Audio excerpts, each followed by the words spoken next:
জনগণ নির্ণয় করবে তাদের নেতৃত্ব কে দেবে। এখানে যদি আমরা শিক্ষাগত যোগ্যতা বা অনেকগুলো যোগ্যতা অ্যাড করে দেই তাহলে আমরা জনগণের প্রতি অন্যায় করব, কারণ তাদের নেতৃত্ব কে দিতে পারবে সেখানে তাদেরকে লিমিটেশন দিয়ে দেওয়া হবে। আপনি যদি গণতন্ত্রে বিশ্বাস করেন তাহলে জনগণ গণতান্ত্রিকভাবে যাকে পছন্দ করে জনগণ পিক করবে মেরিট, সেটা ডিগ্রি হোক, সেটা জ্ঞান হোক, সেটা স্যাক্রিফাইস হোক। দেখেন অনেক কথা হয়েছে, এখানে একটা কথা কিন্তু অত্যন্ত গুরুত্বপূর্ণ, নেতৃত্বের জন্য গুরুত্বপূর্ণ, স্যাক্রিফাইস।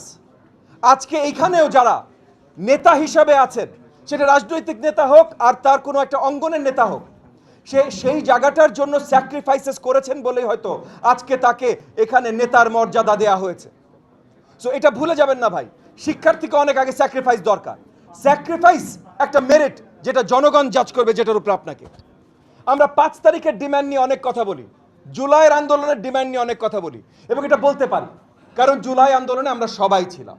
যে সোশ্যাল মিডিয়াতে শুধু একটা লাল ডট দিয়েছে সেও ছিল জুলাই আন্দোলনে। সো তার কি স্বপ্ন আছে সেটাও সে বলতে পারে জুলাই আন্দোলনের স্বপ্ন।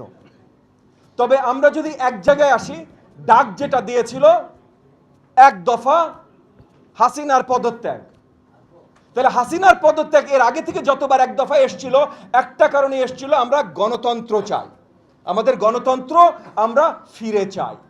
তাহলে প্রথম ডিমান্ডটা ছিল আমাদের গণতন্ত্রের।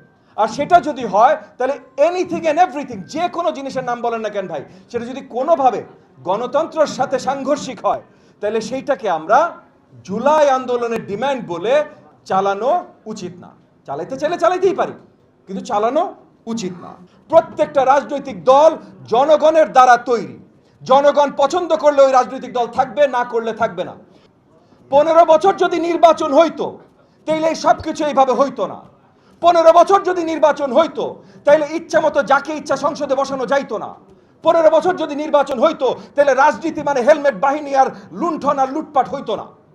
তাইলে অন্য সব জায়গায় না তাকিয়ে যেই কারণে এই জিনিসগুলো হয়েছে সেই জায়গায় আগে তাকানোটা বোধহয় আমার প্রয়োজন বলে আমি মনে করি। সো সবচেয়ে আগে প্রয়োজন নির্বাচন। রাজনৈতিক দলগুলোকে বাছাই করতে দেন। আজকে কোনো একটা বড় দল বা ছোট দল যদি সঠিক বাছাই করতে না পারে তাহলে আগামীতে জনগণ তাদেরকে আর বেছে নেবে না।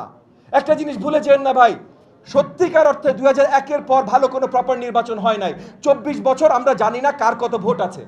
জনগণকে যদি বিশ্বাস করেন, যদি গণতন্ত্রকে বিশ্বাস করেন, জনগণের হাতে আবার তুলে দেন। আমরা আইভরি টাওয়ারে বসে, শিক্ষিত মহলের সুশীল সমাজের আইভরি টাওয়ারে বসে আমরা অনেক কথা বলতে পারি, রাজনৈতিক বাস্তবতা থেকে অনেক সময় আমরা অনেক দূরে থাকি। সো একই সাথে তাহলে একটা কথা বলি, আমাদের সবচেয়ে বেশি প্রয়োজন আজকে কেমন প্রার্থী চাই, এইটার জন্য প্রয়োজন সুষ্ঠু একটা নির্বাচন, এবং এই নির্বাচনটা যত শীঘ্রই হয় তত ভালো।